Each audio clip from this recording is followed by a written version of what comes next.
आपको याद होगा बचपन के दिनों में आपने कहीं ना कहीं तेनालीराम का जिक्र तो जरूर सुना होगा। चाहे वो टेलीविज़न पर कोई कार्टून फिल्म हो या हिंदी और अंग्रेजी की एनसीईआरटी की किताबें।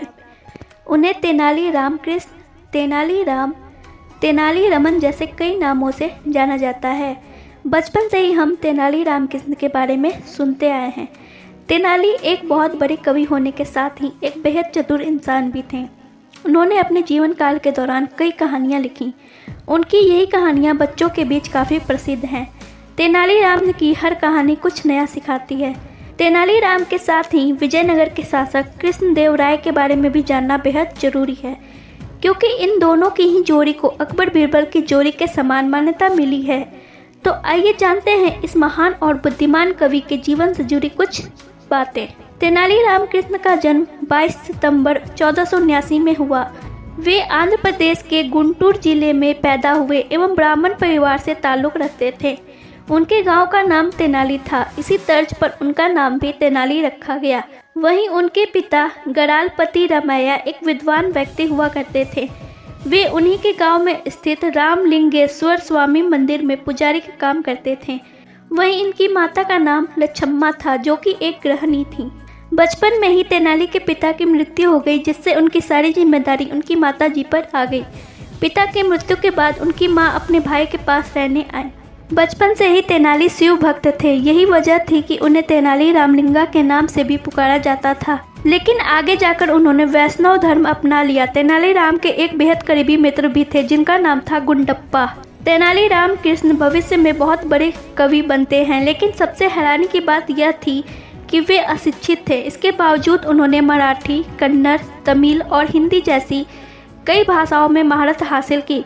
वे पहले शिव के उपासक थे, लेकिन आगे जाकर विष्णु को मानने लगे और वैष्णव धर्म अपना लिया। बताया जाता है कि तेनालीराम ने वैष्णव धर्म अपनाया, इस वजह से उन्हें गुरुकुल में शिष्य के रूप में स्वीकारा नहीं गया। लोगों का कहना है कि एक बार एक महान संत ने उनसे कहा कि वे काली की पूजा करें। जब उन्होंने काली की खूब तपस्या की, तब उन्हें हास्य कवि का वरदान मिला।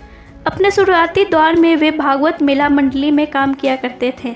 तेनालीराम कृष्ण के जीवन में राजा कृष्णदेव की महत्वपूर्ण भूमिका थी। इन दोनों की जोड़ी को अकबर बीरबल की जोड़ी के समान माना जाता था। साल 1509 से 1529 के बीच महाराज कृष्णदेव राय विजयनगर के राजा थे। एक बार तेनालीराम कृष्ण भागवत मेला मंडली के काम से विजयनगर घूमने आए। वहीं पर इनकी मुलाकात कृष्णदेव राय से हुई। दरअसल तेनालीराम कृष्ण के प्रदर्शन से राजा कृष्णदेव राय बेहद ही प्रसन्न और प्रभावित हो चुके थे। इस वजह से उन्होंने तेनाली को अपने दरबार में कवि के रूप में रखा। दिमाग से चतुर तेनालीराम ने कुछ ही समय के अंतराल में ही राजा से नजदीकियां बढ़ा ली। उन्होंने 2 साल में ही राजमहल में अपनी स्थिति मजबूत कर ली थी। तेनालीराम महाराज कृष्णदेव राय के 8 कवि में से एक थे, जिनसे महाराज सलाह लिया करते थे। महाराज कृष्णदेव राय जब भी किसी मुसीबत में फंस जाते, तब चतुर तेनालीराम उन्हें अपनी बुद्धिमत्ता से इस मुसीबत से बाहर निकालते थे। तेनालीराम कृष्ण की सबसे खास बात यह थी कि उन्होंने कभी भी अपने शत्रुओं के आगे अपने सिर को नहीं झुकने दिया। वह हमेशा ही कोई न कोई ऐसे दांव चल देते थे, जिससे उनका शत्रु घुटने टेकने पर मजबूर हो जाता था। तेनालीराम भले ही शिक्षित नहीं थे, लेकिन उन्होंने कई भाषाओं में ज्ञान हासिल किया था, जिस वजह से वह एक प्रख्यात कवि के रूप में सामने आए। उन्होंने पांडुरंग महात्म्यम की रचना की है, जिसे 5 महाकाव्यों में शामिल किया गया है। उनके द्वारा लिखी गई इस रचना को उन्होंने स्कंद पुराण से प्रभावित होकर लिखा था। तेनालीराम कृष्ण ने कई कविता और उपन्यास की रचना की।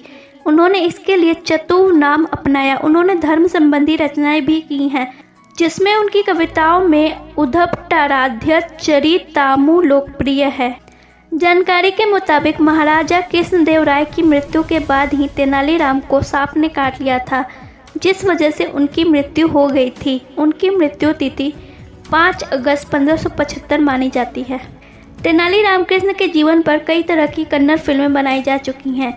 इसके अलावा उनके जीवन की घटनाओं तथा काल्पनिक घटनाओं पर आधारित कार्टून नेटवर्क में बच्चों के लिए एक शो भी चलाया जाता है। आपको ये वीडियो कैसी लगी कमेंट करके ज़रूर बताएं, और अगर आप इस चैनल पर नए हैं तो चैनल को सब्सक्राइब कर लें। साथ ही बेल आइकन को भी प्रेस करके ऑल पे क्लिक कर लें, ताकि सारे लेटेस्ट वीडियोस की अपडेट आपको मिलती रहे। फिर जल्दी मिलते हैं।